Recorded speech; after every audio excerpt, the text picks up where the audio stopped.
A young woman named Aisha sat by her bedroom window, staring at the fading sunlight that poured over the small neighborhood where she had lived her entire life. At 23, her world was a circle of familiar walls, her family's modest home, the narrow streets leading to the same grocery store, and the small office where she worked as an assistant. Every day blended into the next, predictable and safe, yet deeply unsatisfying. Aisha had always been told she was responsible, the kind of girl who never caused trouble, who stayed in her lane, and who didn't take risks. She had good grades in school, then found a safe job after graduation, and everyone praised her for her stability. But late at night, when the world was quiet, she often felt like she was living someone else's story. She dreamed of painting, of traveling, of standing on a stage, and speaking words that would inspire others.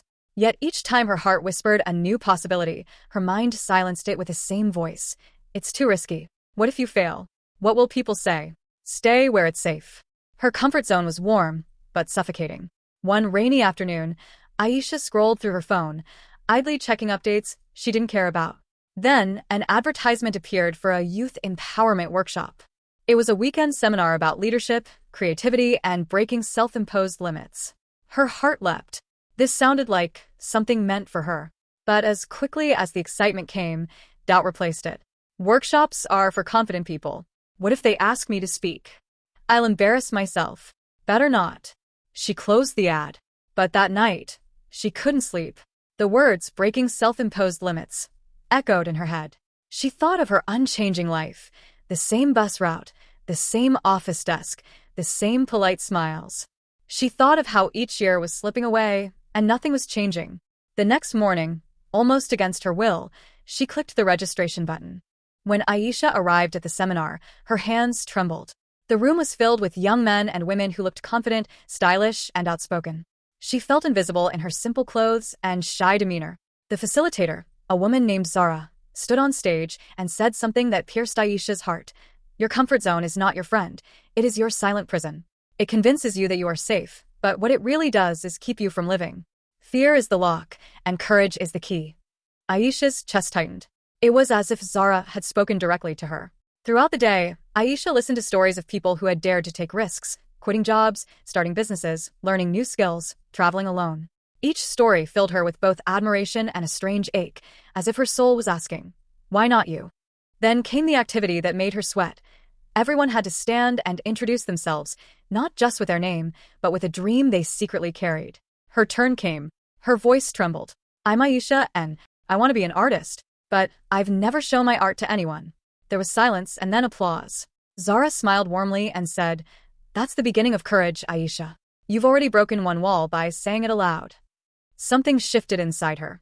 Returning home, Aisha felt a spark she hadn't felt in years. She began sketching again, this time with intention. She looked up online tutorials, bought a set of paints, and started spending her evenings creating instead of scrolling. But soon, the resistance came. Her mother frowned. Painting won't pay the bills, Aisha. You have a stable job, don't risk it. Her colleagues mocked her gently. An artist? That's cute, but it's not realistic. Her own mind whispered, They're right. You'll embarrass yourself. Stay small. And yet, something in her refused to stop. One evening, Zara called her. Aisha, next month we're holding a small exhibition for beginners. I'd like you to display your work. Aisha's heart raced. I'm not ready. No one ever feels ready, Zara replied. But courage grows when you act, not when you wait. The night of the exhibition, Aisha stood by her paintings with trembling hands. She wanted to run away. Compared to the bold, polished works around her, her art seemed childish. But then, a little girl stopped in front of one of her paintings, a watercolor of a girl breaking free from chains, and whispered, That's me. Her mother looked at Aisha and said, She's been shy and afraid to join her school play. But this painting, it's giving her courage. Tears filled Aisha's eyes. In that moment, she realized that her art had power. It didn't have to be perfect, it just had to be honest.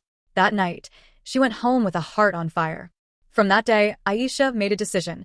She would no longer live inside her silent prison. She began setting small challenges for herself, speaking up in meetings at work, joining local art groups, and even posting her paintings online. The more she stepped out, the louder her inner voice became. She discovered that courage was not the absence of fear, but the decision to act despite it. One evening, Zara gave her another challenge. Why don't you hold your own art workshop for kids in your community? Aisha almost laughed. Me? Teach? I'm not experienced enough. But Zara's words returned. No one feels ready. Courage grows when you act. So she tried. She booked a small room at the community center, invited children, and taught them to paint their feelings. Watching their faces light up was more rewarding than anything she had ever experienced. For the first time, Aisha felt she was truly living. But breaking free wasn't easy. The more Aisha grew, the more she faced resistance. Her boss noticed her new energy and frowned. You're distracted lately. Do you really care about this job? Her relatives whispered. She's wasting her time with these hobbies instead of focusing on her career and marriage. Even her closest friends began drifting away, uncomfortable with the changes they saw in her. Loneliness crept in. Some nights, she questioned everything. Wouldn't it be easier to just shrink back into her safe, small life? But then she remembered the little girl who had whispered, "That's me." She remembered how her own heart felt alive when she painted. She remembered how suffocating her silent prison had been. And she knew there was no turning back. Months later, an opportunity came that would test everything she had learned. A local art foundation offered her a chance to join a 3-month residency program in another city. It meant leaving her job, leaving her family's comfort, and stepping into a completely new world. Fear screamed, "You can't survive without stability. What if you fail? What if you regret it?" But her soul whispered louder, "This is your chance to live." With trembling hands, Aisha wrote her resignation letter. Her mother cried, her relatives scolded, her colleagues shook their heads. But Aisha packed her bags anyway. The residency was unlike anything she had ever known. She met artists from around the world, people who spoke their truth boldly, who weren't afraid of failure. She painted every day, experimenting with styles she had never tried. She struggled, she doubted, she cried, but she also grew. Her work began to gain attention. Visitors admired the raw emotion in her art. She was even invited to give a short talk about her journey, something that once would have paralyzed her. Standing on stage, she looked at the audience and said, "For years, I lived in a silent prison called the comfort zone. I thought it kept me safe, but it only kept me small. Today, I choose courage over comfort, and I hope you'll too." The applause was thunderous. One evening, years later, Aisha sat again by her bedroom window, the same window where she had once stared at the fading sunlight, trapped in routine. But now she smiled. She thought of the life she might have lived if she had stayed in her comfort zone, safe, quiet, and invisible. She shivered at the thought. Then she whispered to herself, "The comfort zone is a silent prison. But I broke free, and I will never go back." And with that, she picked up her brush, ready to paint the next chapter of her life.